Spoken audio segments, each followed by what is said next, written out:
Bonjour à tous. Même Madoff n'aurait pas osé. Dans cette vidéo, nous allons voir le grand détournement, le grand braquage, le grand hold-up pour l'Ukraine. Sur l'épargne, ce qu'ils ont annoncé, et ce que ça veut dire vraiment, avec décryptage extrêmement intéressant des économistes Marc Touati et Tom Benoît, et détournement via l'Union européenne, emprunt commun, explosion de la contribution financière au budget européen. On va voir tout ça de manière très concrète dans cette vidéo. Vous allez voir aussi les pièges à éviter, de manière très concrète. Bref, une vidéo, je crois, de salut public. Vous allez apprendre pas mal de choses. Et bravo aux économistes que j'ai cités qui font des analyses remarquables. Merci de partager cette vidéo parce qu'elle nous incite à deux combats, la paix et le Frexit, qui vont ensemble. Vous allez voir que ce sont des urgences, des combats premiers aujourd'hui, premiers. En plus, on vous propose un produit sur lequel on ne vous donne aucun détail. C'est pour ça que Marc Touati a écrit « Même Madoff n'aurait pas osé ». C'est tout à fait les caractéristiques qu'on avait pressenties, notamment dans notre pétition nationale « Non au vol de l'épargne pour l'Ukraine ». Parce que là, on ne parle pas de l'armée française, en fait, on parle du financement de la guerre en Ukraine, et de la guerre qu'ils veulent mener demain. La pétition nationale a signé contre ça, est toujours en lien sous la vidéo en description ou à partager, n'hésitez pas. Il n'y a pas que le volet épargne, il y a l'arnaque européenne. Avec le grand retour de l'emprunt commun, comme le plan Covid de juillet 2020, qu'on avait analysé tout de suite sur cette chaîne, mais cette fois pour la défense, pour l'Ukraine. Or, vous savez, dans ces emprunts communs, la France est toujours perdante parce qu'elle garantit toujours beaucoup plus d'argent que ce qu'elle reçoit à la fin. Alors, ils vont manifestement dans cette direction, en tout cas, Macron pousse à cela.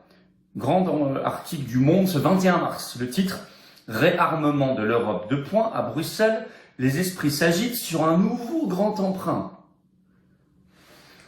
Nouveau parce que c'est le modèle du Covid. Alors, je vais vous lire le chapeau de cet article du Monde. Avant l'arrivée de Friedrich Merz au pouvoir à Berlin, donc le futur chancelier allemand, plusieurs dirigeants plaident pour émettre des euro-obligations afin de financer les efforts de défense du continent. Le Parti populaire européen, première force politique au sein des institutions européennes, y est favorable si nécessaire. Et on voit le jeu de Macron, je cite un autre extrait de cet article du Monde. Par l'intermédiaire des conclusions du PPE, Friedrich Merz fait un pas vers Emmanuel Macron, qui a une fois encore martelé la nécessité d'un emprunt commun en raison du mur d'investissement qui se dresse devant les Européens sur la défense, les technologies et le changement climatique. Il ne faut pas être grand clair pour savoir que c'est un débat qui viendra très vite, a dit le chef de l'État lui-même, même s'il dit qu'il n'est pas du tout consensuel aujourd'hui. Interrogé sur la position du futur chancelier allemand qu'il a rencontré à Berlin à propos de nouvelles euro-obligations, M. Macron a jugé qu'il était trop tôt pour le dire, étant donné les discussions en cours à Berlin entre la CDU et les sociaux-démocrates pour former une coalition. Donc encore une fois, c'est Macron qui pousse au pire. Je rappelle que pour ce premier plan Covid avec emprunt commun en 2020, la France avait garanti 80 milliards d'euros pour en recevoir, et encore, on n'a pas encore tout reçu, à la fin 39, moins de la moitié. Et en plus, pour recevoir l'argent, c'était conditionné à des réformes, notamment la réforme de l'assurance chômage et la réforme des retraites. Ça avait été avoué à l'époque, interview à Ouest France, qui est toujours en ligne, septembre 2020, du secrétaire d'État aux affaires européennes de l'époque, Clément Beaune. Au fond, comment votre génération, même la génération d'avant, a vécu, dans les années 90, bien sûr, l'effondrement de l'URSS et comment, effectivement, parce que je crois que ça explique beaucoup de choses, on disait, ah ben c'est fini, tout ça est effondré, etc. Pendant 10 ans, ça a été assez compliqué, c'est le moins que l'on puisse dire. Mais comment votre génération a vécu c'est comme une espèce d'humiliation, et c'est pour ça, quand vous parlez de la Crimée, vous dites à nouveau, j'ai été fier de mon pays. Ça a été vécu comment, Piotr Tolstoï? Bah, vous savez, moi, j'ai jamais été. On a vécu en URSS, mais j'ai jamais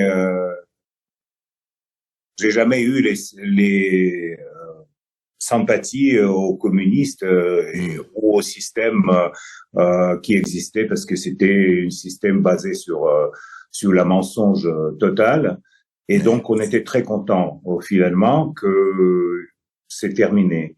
Et au moment donné, on avait des illusions sur les relations de la Russie avec l'Europe, avec l'Occident. On avait beaucoup d'illusions et on pensait que on pourrait vraiment bâtir le monde ensemble et faire ensemble beaucoup de choses, parce que la Russie, c'est le plus grand pays de l'Europe.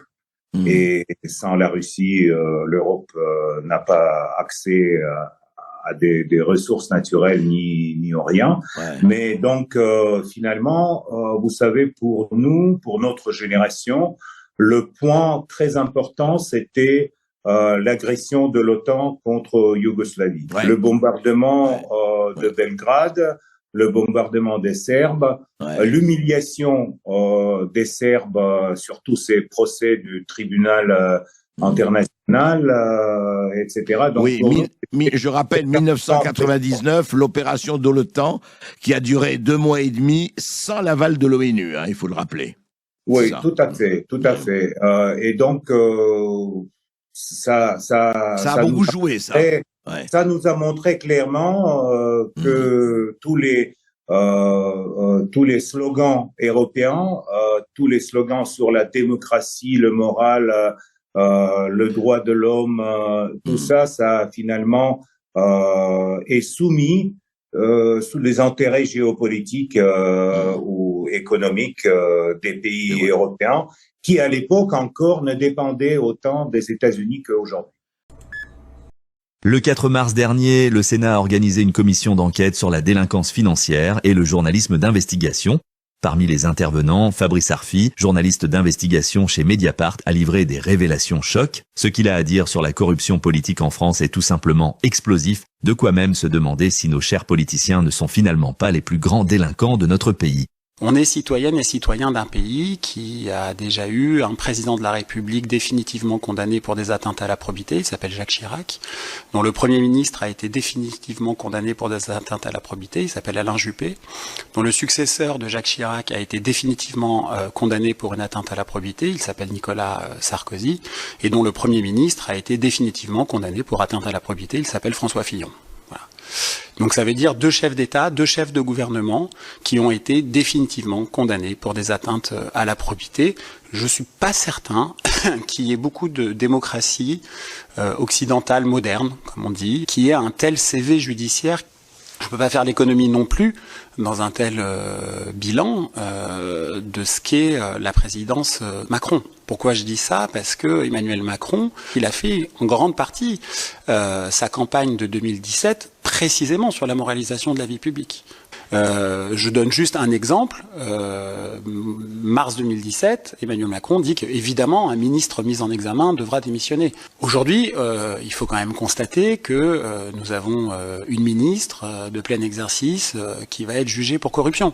Nous avons un secrétaire général de l'Élysée qui est mis en examen et qui va probablement être renvoyé devant un tribunal correctionnel pour des faits de prise illégale d'intérêt. Je ne vais pas revenir sur l'affaire dite Dupond-Moretti qui s'est retrouvée devant ce que beaucoup d'hommes et de femmes politiques considèrent comme une sorte de furoncle démocratique qui est la Cour de justice de la République. Quand même imaginer que nous sommes l'un des seuls pays au monde, à avoir pour les délits commis par des membres de gouvernement en fonction un tribunal d'exception et qui est jugé par des parlementaires. Ça raconte quand même quelque chose. C'est-à-dire que c'est quand même le monde politique qui juge le monde politique. Trump va faire sauter ça. Vance l'a dit.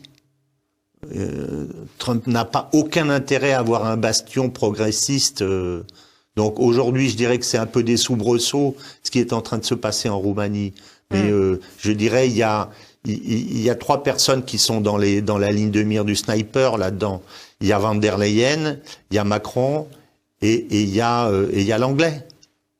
Vous voyez, ce que Vance a dit, c'est pas simplement une déclaration de principe sur le fait de ce que les Européens ne devraient pas faire. Ça veut dire si vous vous comportez comme ça, vous serez nos ennemis. Parce que par ailleurs, je rappelle que la réunion, là encore, des Russes et des Américains, c'est le retour ensemble des conservateurs. Dans la constitution russe, il y a la famille, c'est les hommes, un homme, une femme et des enfants.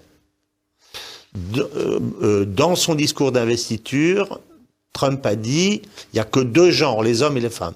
Donc ça veut dire que pour eux, les conservateurs, je dirais le monde LGBT en gros, celui que j'appelle être celui de la sexualité récréative contre la sexualité reproductive, qui est un changement de monde totalement différent et qui est poussé par les associations, etc., tout ce monde-là. Pour les Américains, c'est le monde à abattre parce que c'est celui de leurs ennemis de l'intérieur. The U.S. using Israel? No. This is Israel using the U.S. as if our military is in their hands, which in effect it is. You take Wolfowitz and you take Feith and you take these neocons and you take Netanyahu. They game planned the whole thing out. Well, I regard Netanyahu as having been our greatest disastrous president of the 21st century because he ran American foreign policy for 20 years and he cost us trillions of dollars. And where is the Middle East today? War in Syria, war in Lebanon, war in Palestine, unrest in Iraq, war in Yemen, chaos in Sudan, chaos in Somalia, chaos in Libya. Great job, Bibi. You did a terrific job. Netanyahu has a different idea. His idea is we captured the Palestinian lands in 1967, and we're never going to give them back. So we're just going to rule over the Palestinians. He says we're going to keep the land. There will be resistance. Hamas, Hezbollah, other militant resistance. What will we do about it?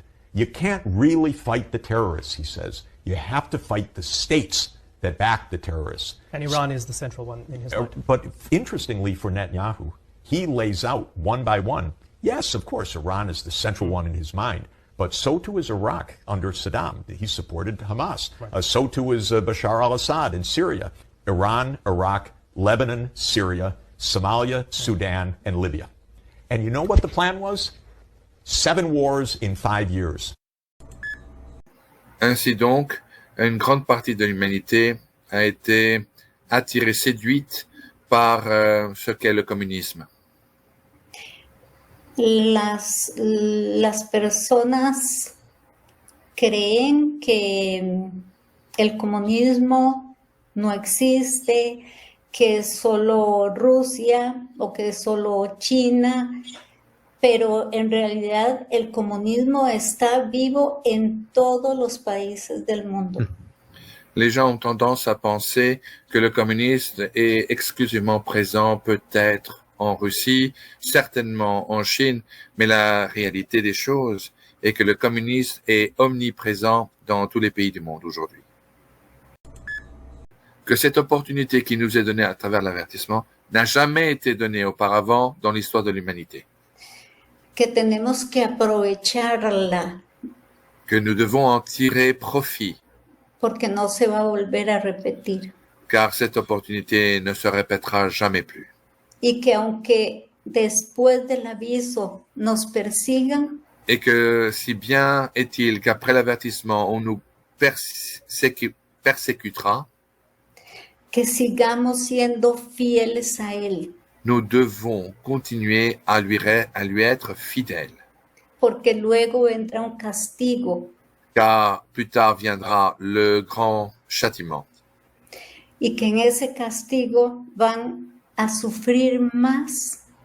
Et que dans ce grand châtiment, ils en souffriront plus. Todos aquellos que han perseguido a sus hijos. Tous ceux qui auront persécuté ses enfants. Y que él no va a permitir que el hombre destruya la tierra. Et il ne permettra pas que l'homme détruise sa création. Por eso, cuando la guerra esté en su punto máximo, cela est la raison pour laquelle, quand la guerre arrivera à son zénith, que por eso en ese momento él intervendrá. Ce sera le moment où lui, Dieu, interviendra.